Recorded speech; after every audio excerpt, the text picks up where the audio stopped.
예, 안녕하십니까. 주식회사 지빈의 이상훈입니다. 아, 저는 조금 실무적인 것들 하기 전에 기술이라는 게 사실은 되게 무미건조하거든요. 그래서 BIM이라는 게 기술적으로 어떤 건지는 나오긴 하겠지만 BIM이 어떤 의미가 있는지는 좀 언급할 필요가 있어서 약간 인문학적 얘기를 좀 던져놓고 시작을 하겠습니다. 우선 보시면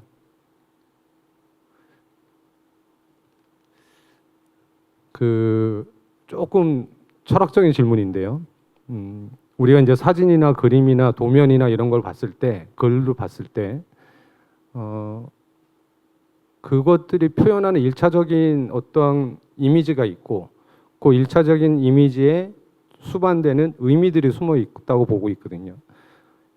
미학 쪽에서는 그거는 이제 리프레젠테이션, 재현이라고 하는데, 우리가 지금 고의 신발을 보고 저 신발이 가지고 있는 구겨짐, 질감 이런 것들을 통해서 기본적으로 저 사람 저 신발을 신었던 화자가 얼마나 이제 고난하고 힘들고 이런 것들을 떠올리는 거.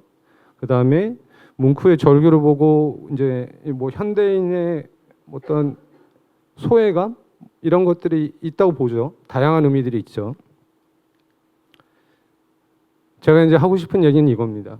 저는 이제 기록을 담당하고 아까 이제 강현 박사님이 하시는 복원이나 그다음에 여러 가지 실무적인 작업들을 이제 진행을 하면서 들었던 얘기들을 좀 얘기를 나눌까 합니다.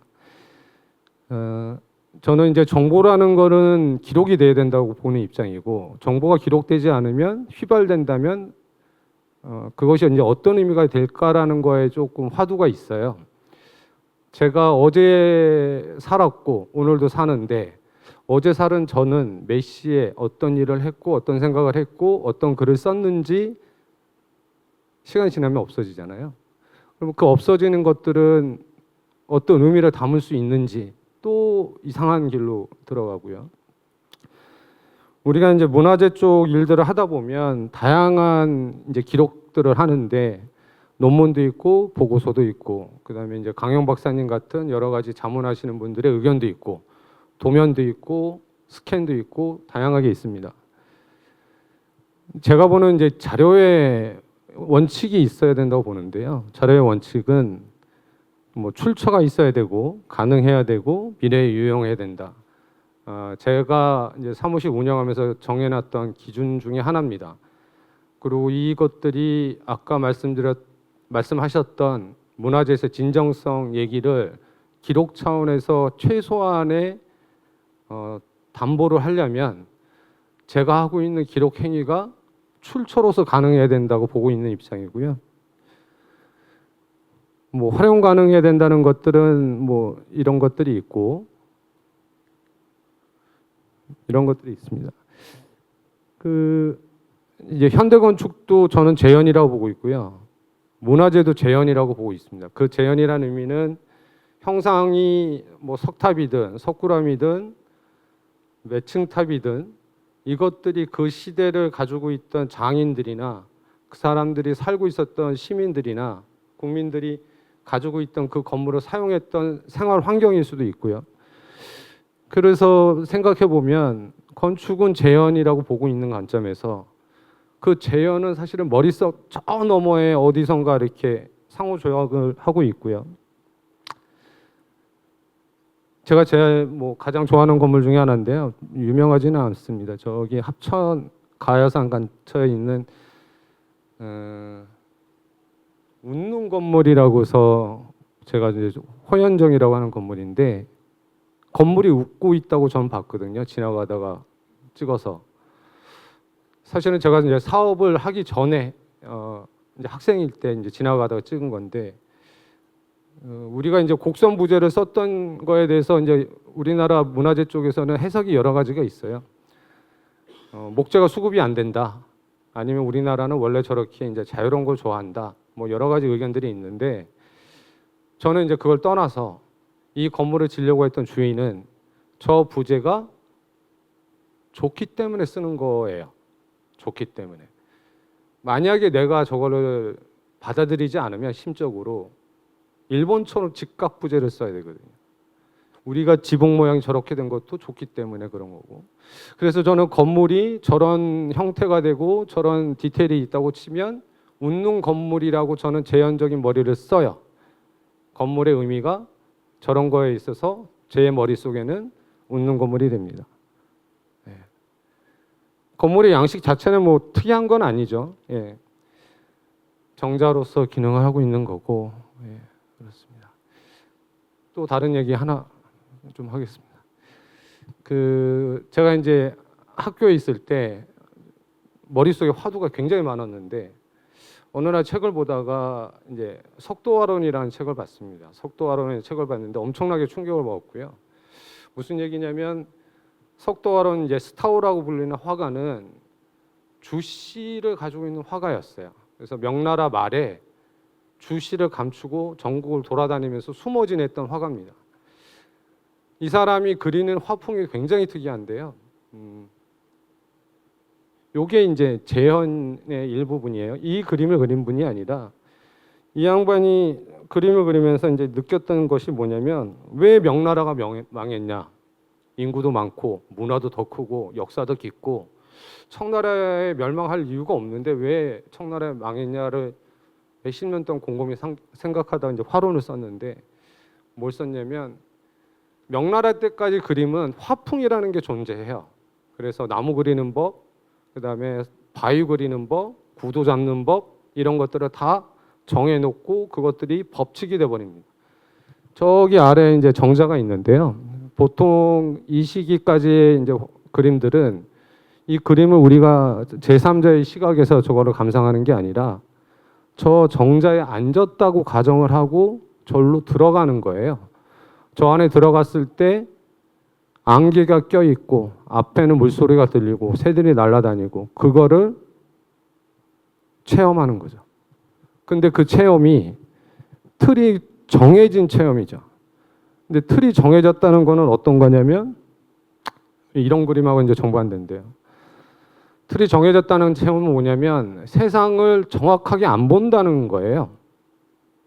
배운다는 게 사실은 그런 측면이 있습니다. 배운다는 게 습관적으로 내가 하던 대로 주입되고 그것들을 체화되고 다음 세대 문화 넘겨주고 이러면서 어떻게 되냐면 아까 있는 그림이 돼버린 거예요. 현실하고는 상관없는 그림. 예. 근데 이 양반은 어떻게 그렸냐면 산보다 자기를 더 크게 그렸잖아요. 자연을 느끼는 대상이 나기 때문에 내가 더 중요하다고 그렸던 거예요. 뭐 이런 그림 그렸던 분입니다. 예. 산에 있는 나무들이 하늘을 위해 뻗쳐 있는 게 아니라 절벽 밑에 있는 나를 향해서 내려오고 있는 느낌. 예.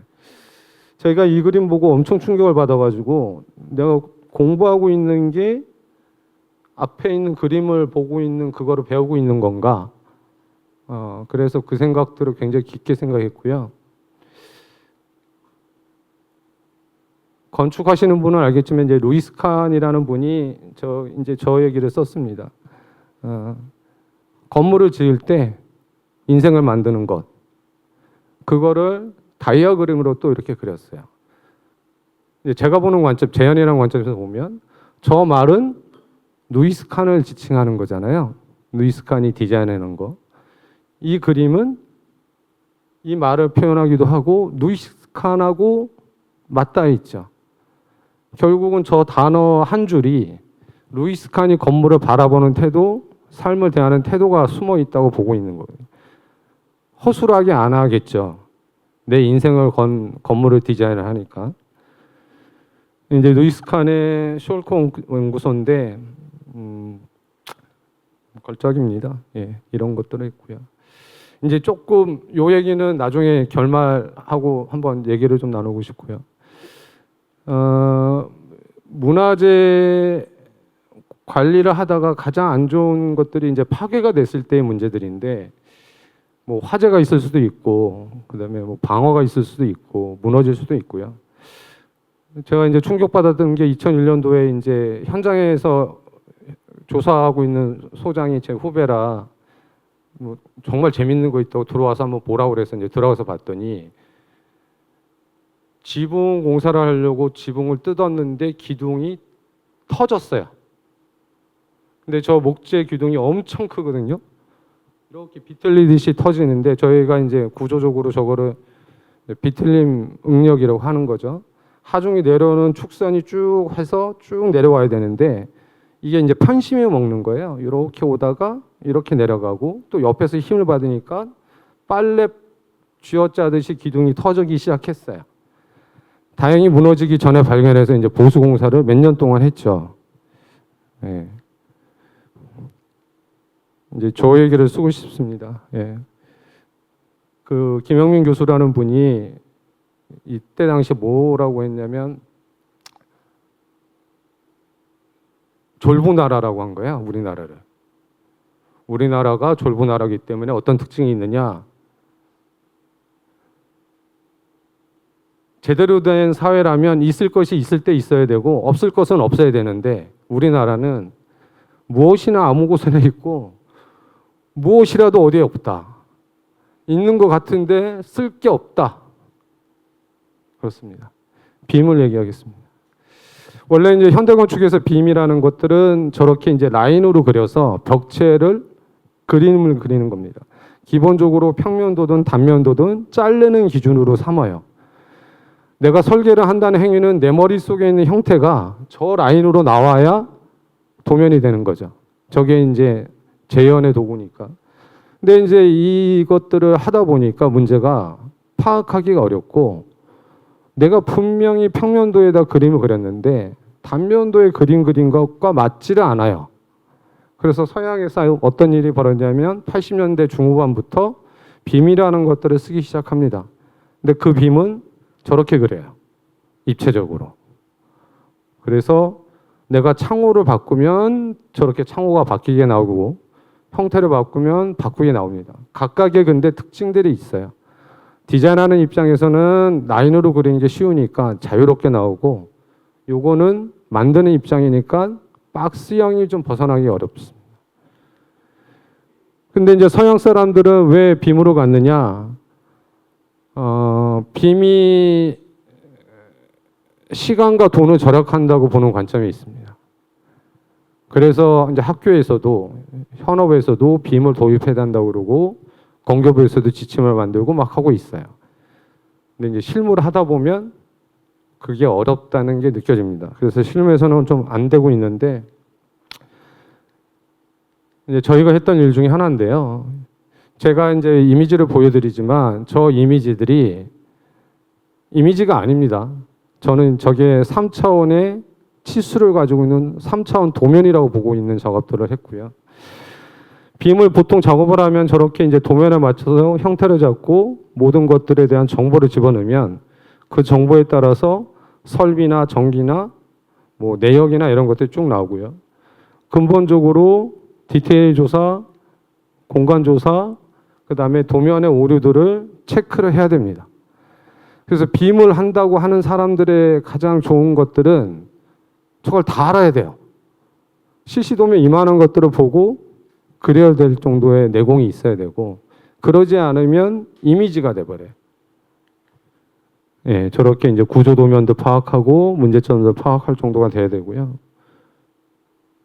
이제 현대건축은 사실 더 쉽지 않습니다. 예, 도면에 대한 정보들을 알고 있어야 되고 문화유산 중에 이제 저희 그 근대문화재 했던 것들이 있는데 저희 이제 기본적으로 저희 쪽에서 이제 빔을 작업할 때 문화재들은 단일 건물로 보고 있지는 않습니다. 왜냐하면 그 땅하고 연결되어 있기 때문에 예산이 없어도 가능하면 좀 광역을 좀 잡고 싶어요.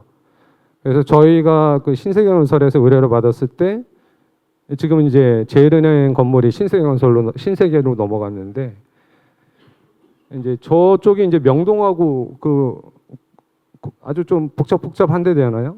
그래서 저 도로들이 가지고 있는 역사적 충의가 나중에 있을 수 있다. 그래서 이제 좀 넓게 잡았고요. 이거의 목적은 이제 형상에 대한 정보를 정확하게 잡는 게 아니라 지하층 한 개를 더 파려고 작업을 의뢰가 들어와서 그랬습니다. 이게 이제 좀 어려운 공법인데 도면으로는 파악이 안 돼요. 의사소통도 안 되고. 네, 그래서 내부를 하고 원래는 오픈되면 안 되는 프로젝트인데 엎어졌습니다. 예, 없어져가지고 좀 오픈하고 있는데 실제 공사에 관련된 것들 같이 연구를 했고요. 저희가 이제 지하가 1층밖에 없는데 면세점을 만들기 위해서 지하를 한 층을 덮어야 되는데 저게 문화재예요. 문화재는 아까 말씀하셨던 내용들처럼 보존이 가장 중요하기 때문에 이 보존을 위해서 공법도 바꿔야 된다. 그래서 위에 있는 구조체는 그대로 쓰고 실제적으로 진동 없이 내부에서 한 층을 덮어서 기초로 만들어야 되는 작업들입니다.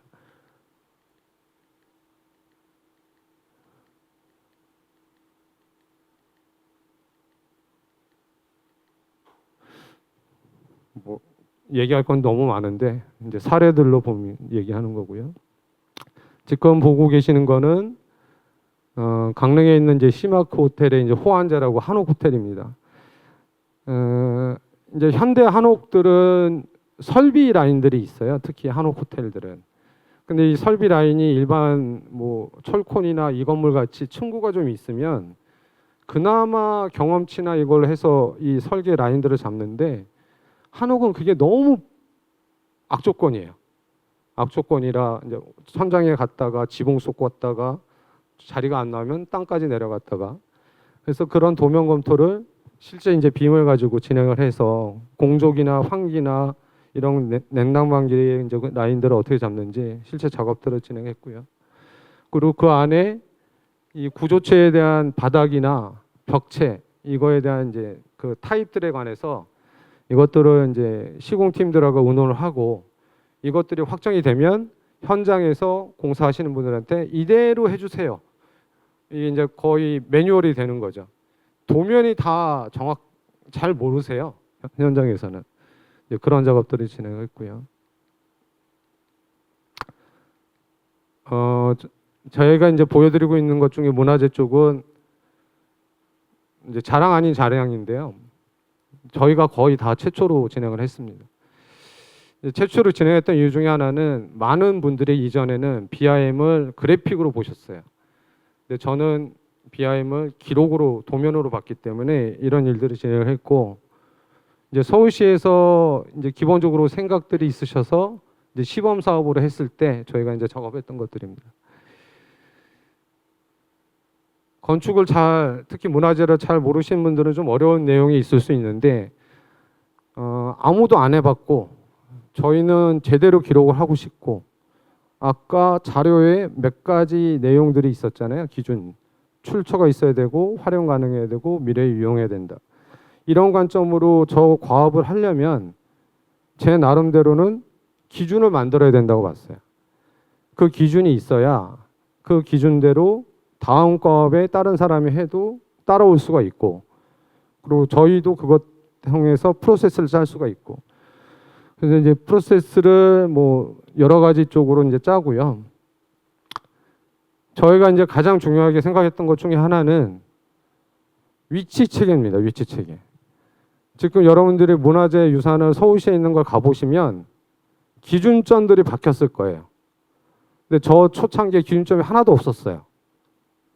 그래서 이제 첫 번째 과업할 때 건물 몇 동 기준점 박는 것들을 했고 그 다음에도 했고 나중에는 서울시에 건의해서 기준점 꼭 박으셔야 됩니다. 그래서 지금은 다 박았을 거예요. 웬만한 건물에. 최소한 2개, 3개.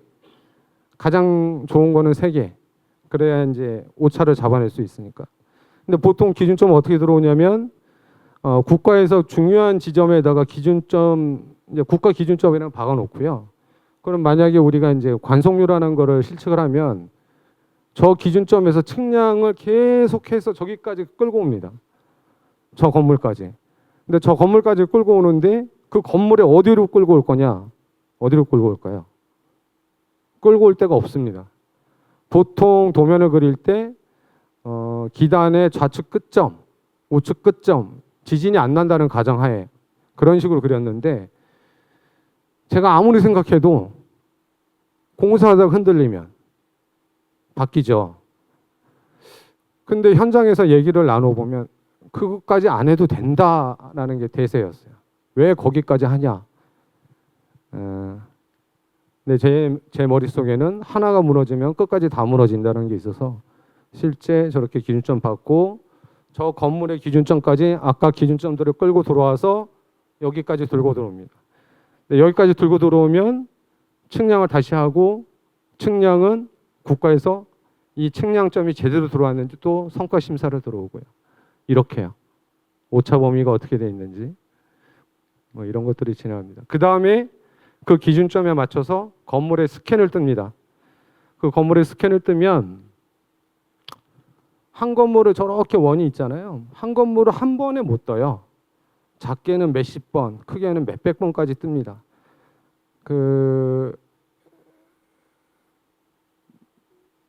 우리가 이제 디지털 자료들을 이제 여러 개 디지털 자료들을 합치는 행위를 생각해 보면 합칠 때 기준이 있어야 합쳐질 수가 있잖아요.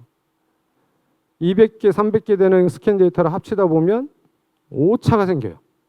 그래서 저희는 건물이 가지고 있는 이 CAD 도면에서 우리가 레이어라고 하는데요. 분류 체계라고 하는. 기본적으로 2D는 한 선의 굵기에 따라서 한 5종류, 7종류 써요. 마감선, 골조선, 뭐 벽체선, 창호선 뭐 이런 것을 쓰는데 제가 이제 3차원으로 만들다 보니 절대 그렇게 하면 안 되겠는 거예요. 부재를 구별하지 않으면 이 데이터는 아무 의미가 없다. 그래서 저희가 그때는 부재 분류 체계를 한 80 몇 개를 잡았습니다. 그래서 쭉 잡았고 그에 따른 필요한 조합들이 있었고요. 그래서 실제 이게 지금 남산구 한옥마을에 있는 건물인데요. 스캔 데이터, 현장 조사 이런 것들에 따라서 저희가 이제 작업들을 했는데 여기 이제 빨간 것들이 보이시잖아요. 이건 아까 이제 저희가 생각했던 이제 진정성인데 건물의 구조는 필요해요. 저부재가. 근데 저부재를 그림을 그리면 이게 진짜인지 가짜인지를 구별을 못 하겠는 거예요. 옛날엔 구별을 안 하고 그렸어요. 그래서 3,000호 저희가 그릴 때는 아예 추정이라고 코드를 빼버렸어요. 나중에 해체 보수할 때 저걸 드러내면 저 부재가 저렇게 돼 있는지 확인하고 나중에 기록할 수 있게. 여기 작업은 아시는 분은 아시겠지만 스캔 팀하고 저희하고 엄청나게 싸웠던 작업입니다. 일반적으로 저거합할 때 한번 스캔 뜨고 끝 했는데 저희가 이제 작업하다 보니까 뭐 오류가 막 연목에서 오류, 인면에서 오류, 평면에서 오류 그래가지고 다시 수정해 주세요, 수정해 주세요 그래가지고 사실 저희하고 일 같이 하는 팀들은 저희를 좋아하지 않습니다. 비용은 한정되는데 데이터에서 여기 이제 윤씨가옥이라는 건물이고요. 윤씨가옥 같은 경우 이제 스캔이 있잖아요. 스캔 데이터를 가지고 저희가 이제 도면을 만드는데 이 도면이 나오기 전에 무슨 작업을 하냐면 BIM 모델을 만들어서 거기서 도면을 뽑은 거예요. 지금 이 화면은 스캔과 저희 빔과 도면이 일치화된다는 걸 보여주는 거죠. 1년 넘게 걸립니다. 이 작업이. 그래서 서울시에서 이 작업 원래 처음에 이 사업들을 하려고 했던 이유가 도면이 안 맞아요. 현장하고. 도면이 작게는 몇 센치, 크게는 몇 미터 이렇게 차이가 나고 더군다나 스캔 데이터도 안 맞아요. 이걸 확인할 수가 없어. 아무도 검증을 안 해. 그래서 그것들을 어떻게 좀 작업을 방법이 없을까 해서 이제 진행했던 거고요. 실제 이래서 이제 도면이 뽑히고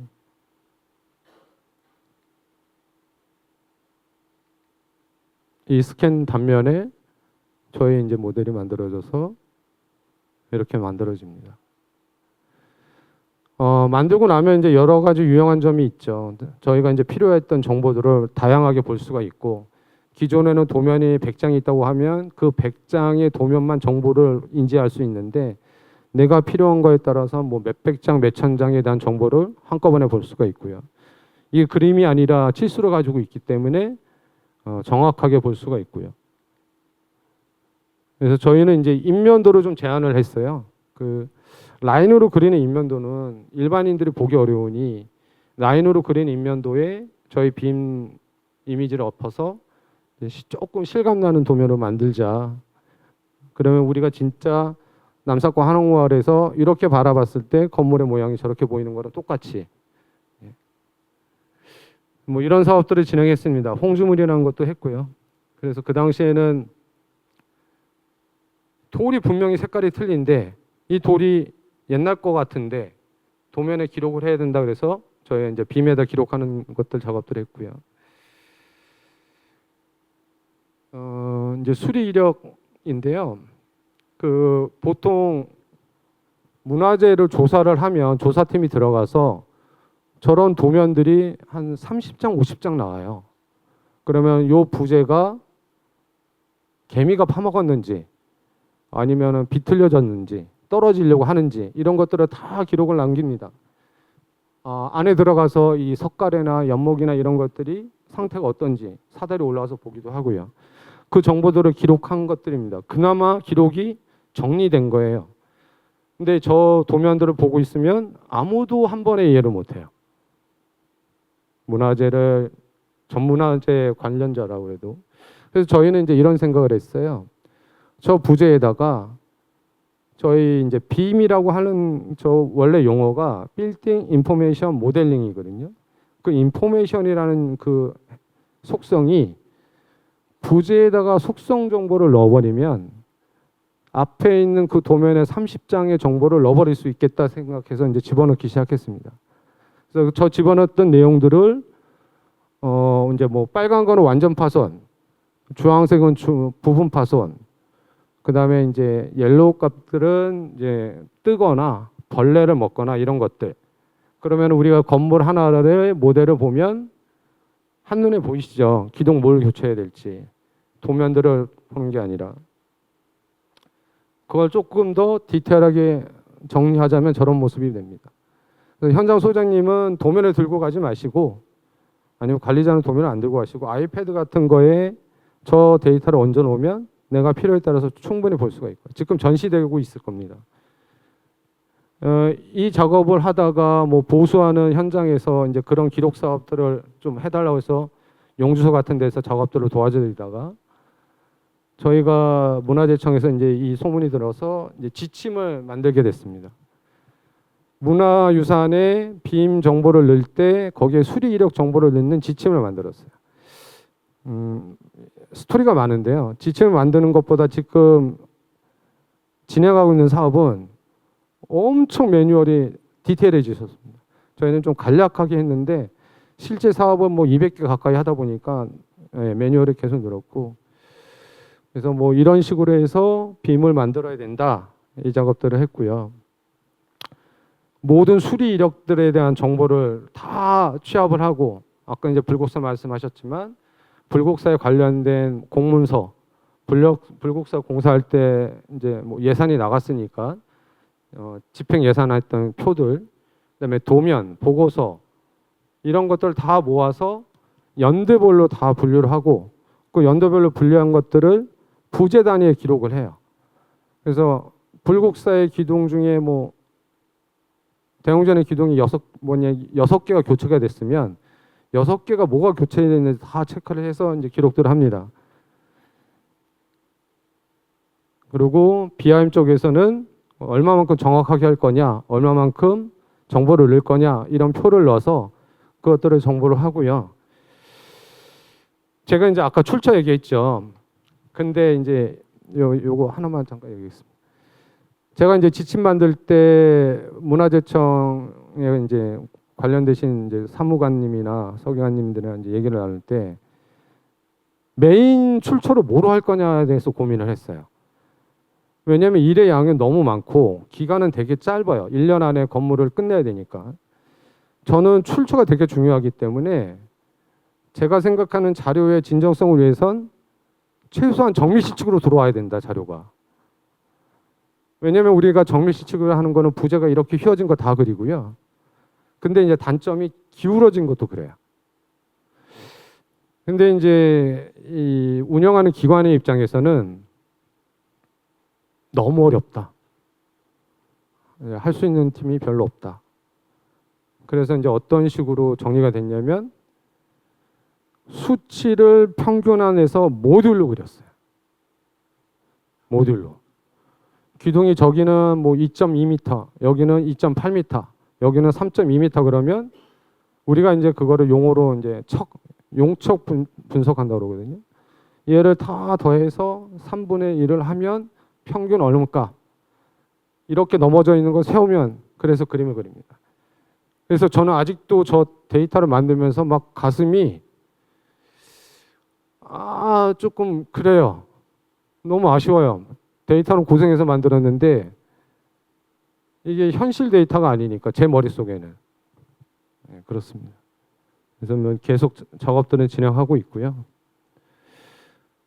그래서 기존의 보고서들, 현장의 사진들, 현장 들어와서 확인한 것들 이런 것들을 비교하면서 이제 작업들을 합니다.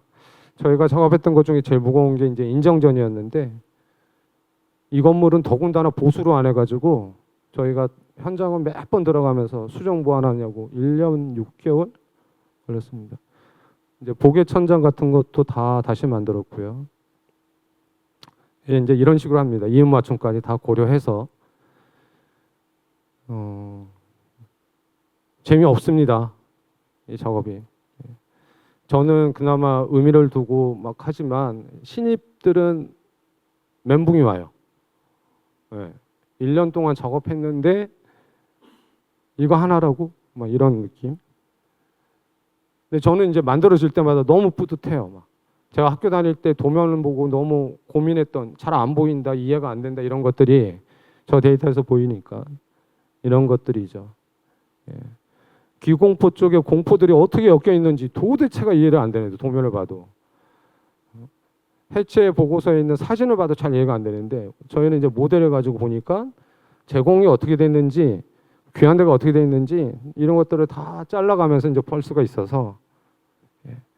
그리고 이제 앞으로 문화재 관련되신 분들도 저 데이터를 받아보면 훌륭한 자료가 될 수 있겠구나 이제 생각이 들어서 좋습니다. 네, 종료도 저희가 좀 해봤고요. 작업들을 해봤습니다. 이건 이제 인정전 시공 과정을 추정하는 것들인데요.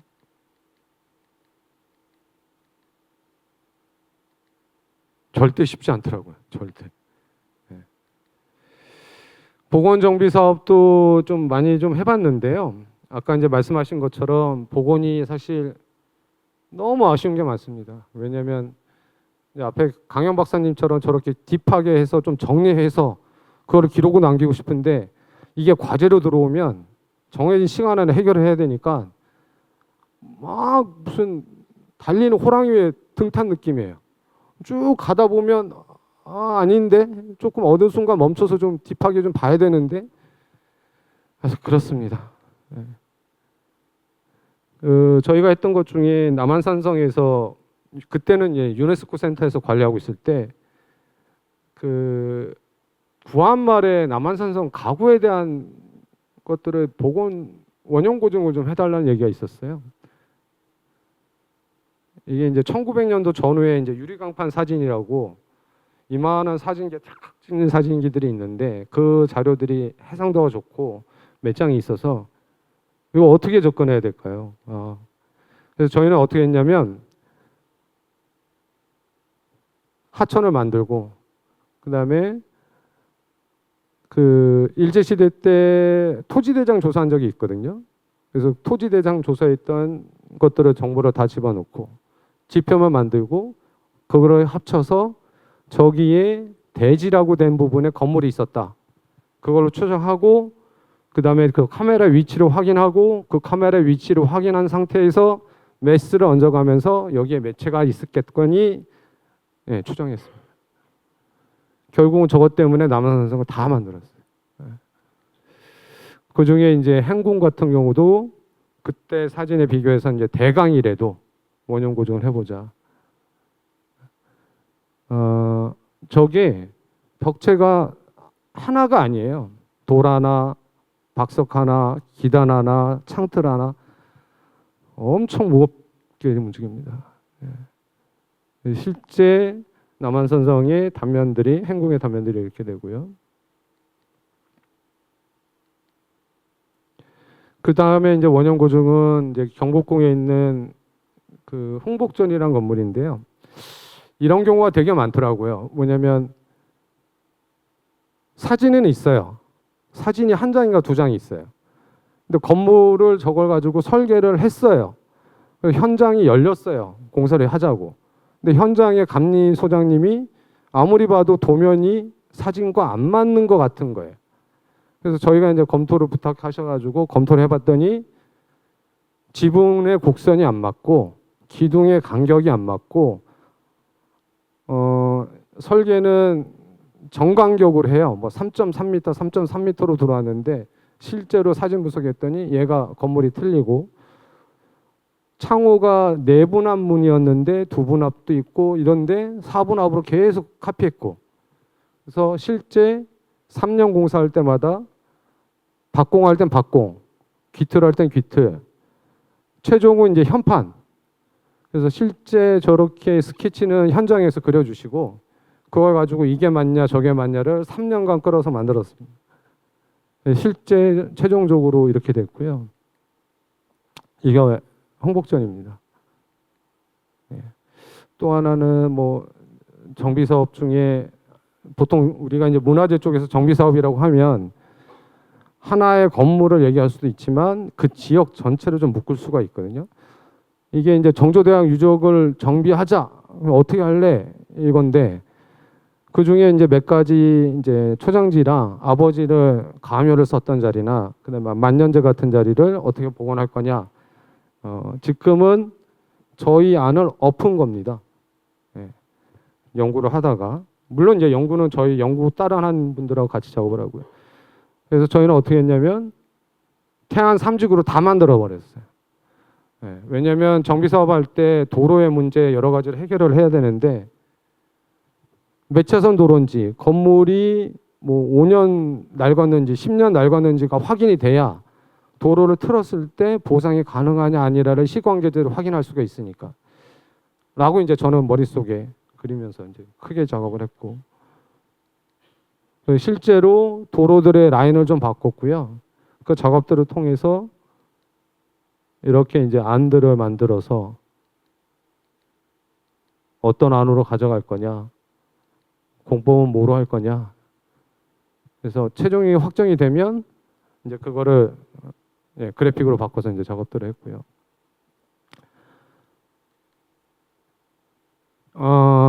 이거 아마 대한민국 최초인데요. 아까 이제 강현 박사님이 잠깐 언급하셨던 많을 때는 발표하지 말라고 하셔가지고 아직은 비공개입니다. 아직은 비공개고요. 지금 아까 이제 건물들 보셨잖아요. 근데 제가 생각할 때는 사실은 땅이 먼저 중요한데 아니면 그 뭐랄까요? 맥락? 건물이 왜 거기 있어야 되는지, 산세가 왜 있어야 되는지. 근데 우리가 이제 보면 이제 발굴지를 안 하세요. 근데 제가 이제 발굴지 관련돼서 그래서 이제 최종적으로 결론은 뭐냐면 요 세 가지가 같이 가져가야 된다라는 생각을 했어요. 발굴지, 정비. 발굴지하고 정비가 무슨 차이냐면 돌들이 막 처음에 발굴됐을 때 막 뒤죽박죽이잖아요. 그거를 그대로 기록하는 게 발굴지 빔이고요. 아 그래 나는 기단 돌을 여기에다가 맞춰서 해놨어. 그게 정비 빔입니다. 지금 황룡사나 이런 데 가보시면 정비되어 있는 상태를 보시는 거고요. 그래서 저희가 요 발굴지를 하면서 요 세 가지의 시나리오를 머릿속에 그려놓고 요 안에 기준들을 잡았어요. 그 기준들을 아직은 발표를 하지 말라서요. 딥하게는 말씀 못 드리고 프로세스는 이렇습니다. 어느 정도 모든 돌들을 똑같이 그릴 수는 없잖아요. 제가 보는 빔에 아까 이제 건조물은 똑같이 그리는 게 원칙인데 발굴지는 워낙 광범위하고 돌들이 의미나 무의미로 판단할 수가 없으니까 발굴지 빔에서 저는 이제 기본적으로 종합 데이터라고 봤습니다. 종합 데이터 아마 얘기 나올 텐데요. 이게 이제 파주에 있는 해운원지고요. 지금 여기는 정비되어 있는 상태입니다. 발굴된 정보가 없습니다. 이게 이제 아쉬운 건데 발굴된 상태에서 정비로 넘어가는 과정에 뭐가 있냐면 해석이 있어요. 근데 이 해석이 틀리면, 만약에 출처가 있으면 이 해석을 되돌릴 수가 있지만 이 출처가 없으면 이 데이터는 진정성에서 조금 멀어지게 되는 거죠. 그게 좀 아쉽습니다. 그래서 여기 이제 담벼락 요구들이고요.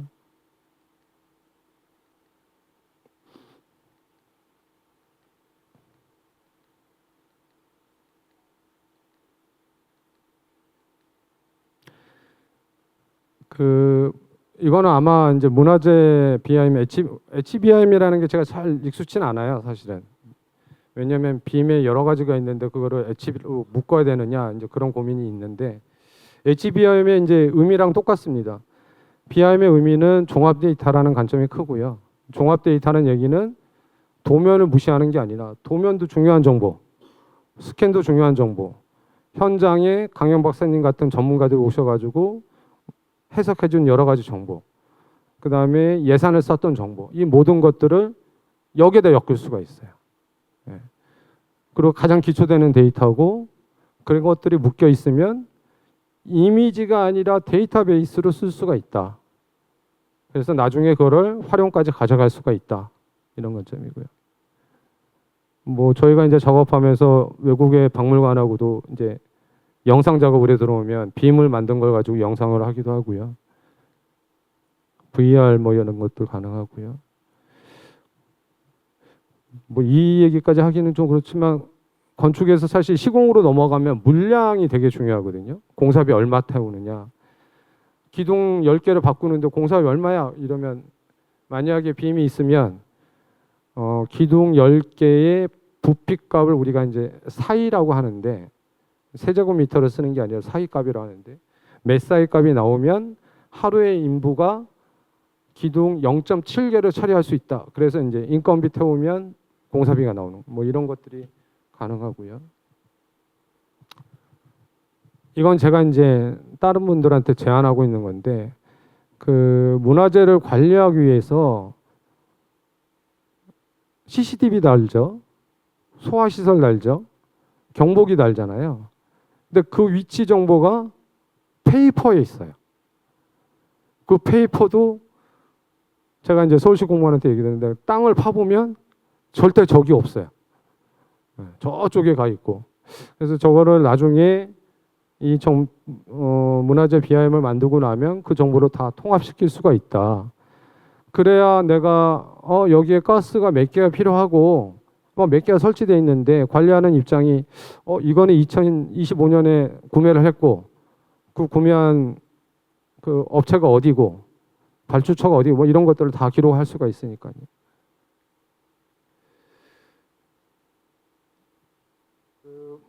빔이 굉장히 제가 어렵게 만들긴 하는데 좀 아쉬운 게 뭐냐면 아직은 많이 활성화 안 됐습니다. 제가 초기에 했던 것보다는 많은 분들이 이게 필요하다고 인지를 해주시지만 현장에 잘 안 쓰이는 이유들이 있어요. 왜냐하면 다이나믹 대한민국이기 때문에 너무 빨라요. 너무 할 일들이, 아마 외국에서는 이걸 3년간 해야 될 걸 우리 아마 8개월에 할걸요. 4월달 발주해서 12월에 끝나니까. 그래서 우리 현대건축도 빔을 못 쓰는 이유가 그겁니다. 설계한 건 할 시간도 안 되는데 변경을 한 4-5번 하니까 빔으로 반영할 시간이 안 되는 거고요. 그래서 지금 데이터가 쌓이고 있으니까 중요한 건 뭐냐면 많이 쓰셔야 되고요. 많이 쓰려면 교육을 하셔야 되는 겁니다. 교육을 해야 되고, 저희가 교육을 해준다고 하는 기관들이 엄청 많은데도 다 바쁘시니까 의뢰를 안 하세요. 그러면 이 데이터가 이제 현실적으로 관리자한테 넘어가면 이걸 오픈할까요? 안 하세요. 도면을 한 건물에 정밀실측을 하면 뭐 100장, 150장이 나오는데 이 150장의 도면을 문화재 관리하시는 담당 주무관님이 일일이 클릭해서 확인할까요? 안 합니다. 정밀실측 도면 받으면 실제 시공하시는 분이 필요해요. 그러면 던져주고. 그렇습니다. 여러 가지 좀 아쉬운 것들이 있습니다. 그래서 데이터 구축하고 교육하고 세미나하고 이렇게 하다 보면 되겠죠. 제 이제 기본 여러 가지 생각을 하는데 이건 사실은 제가 예전에 베트남에 이제 강의 특강 무슨 심포지엄에 이제 발표하러 갔는데 대한민국 기록을 자랑하고 싶어가지고 막 보여줬던 건데요. 기록 엄청나더라고요. 엄청나죠. 많이 들어보셨죠. 조선왕조실록도 엄청나고 왜 텍스트에 미쳐 있는 건지는 모르겠지만 의궤도 엄청나요. 지금 경기 가명도 그린 겁니다. 이거 궁궐도 아니고요. 그래서 뭐 육조거리의 사진들 뭐 이런 것들을 통해서 경기 감명도와 비교해서 복원 설계를 하고 격리의궤라고 지금 우리나라에 없는데 이 프랑스 사람들이 가져갔죠. 한글 의궤입니다. 한글 채색 의궤예요. 딸한테 준. 왼쪽이 이제 확대한 것들이고요. 굉장히 생각 외로 디테일합니다. 뭐 시대가 조선 시대니까 우리가 이제 고대 건축처럼 구조체에 대한 다양한 해석을 할 필요는 없고 더군다나 궁궐 건축이니까 기본적인 틀 안에서 움직일 거고 그런 관점에서 이 의궤들을 보고 있으면 여기 칼라까지 더군다나 한글로 이게 1797년이고 우리가 지금 2025년이잖아요.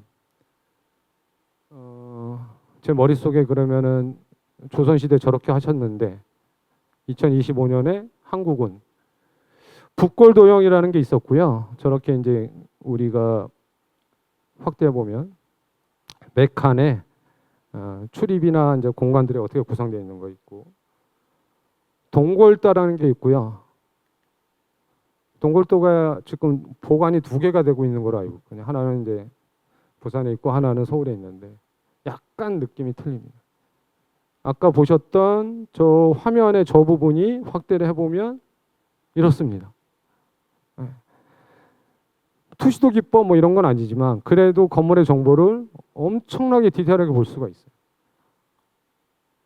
200년 전에. 200년 전에. 그래서 좀 화가 납니다. 저는 문화재 도면 보고 있으면 그분들이 잘못했다는 게 아니라 뭐 상황이 그렇게 되긴 했지만 습관적으로 그리는 도면 때문에 왜곡되는 게 있고요. 실질적으로 도면을 그리면서 시간에 쫓겨서 그리는 게 있고요. 그렇게 그렸는데 감수를 안 한 것도 있고요. 근데 이제 만약에 제가 그 일을 막 하게 되면 이 기록이 문화재의 의미랑 맞을 수가 있나라는 생각들을 하게 되는 거죠. 네.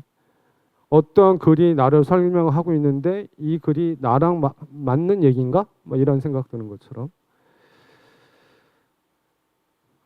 이제 결론으로 보면 빔이라는 게 이 모든 정보들을 합칠 수 있는 지금 입장에선 가장 현실적인 대안이고요. 문화재청에서 저한테 간혹가다 그 얘기를 하세요. 외국은 어떻게 할까요? 어떠세요? 그러면 우리가 최초입니다. 그러면 우리가 최초. 네. 이제 최종 결론하겠습니다. 이제 저는 무엇을 그리고 있는가 할 때 좀 제대로 하고 싶다는 게 가장 크고요. 요 얘기인데 태도가 작품이 되고 싶어요. 제가 하는 기록이 사실 작품은 아닌데 그래서 변하는 것과 변하지 않는 거에 좀 집중했으면 좋겠다. 이것들이 많이 쌓이면 이것들이 좋은 데이터가 되면 현실과 의미가 맞닿아 있는 데이터가 되면 나중에 뭐 드라마 작가나 소설가나 역사가나 건축하시는 분들이 이 데이터를 아까 이제 만약에 그 남한산성에 이제 행궁이 있잖아요. 행궁이나 남한산 전체를 가지고 빔 데이터를 가지고 있으면 드라마를 그릴 거야, 영화를 만들 거야 그럴 때 이 데이터로 시나리오를 짤 수도 있겠죠. 예. 하여튼 이렇습니다. 그래서 변하는 것과 변하지 않는 것로 태도가 작품이 됐으면 하는 바람이 있고요. 예, 오늘 강의 마치겠습니다.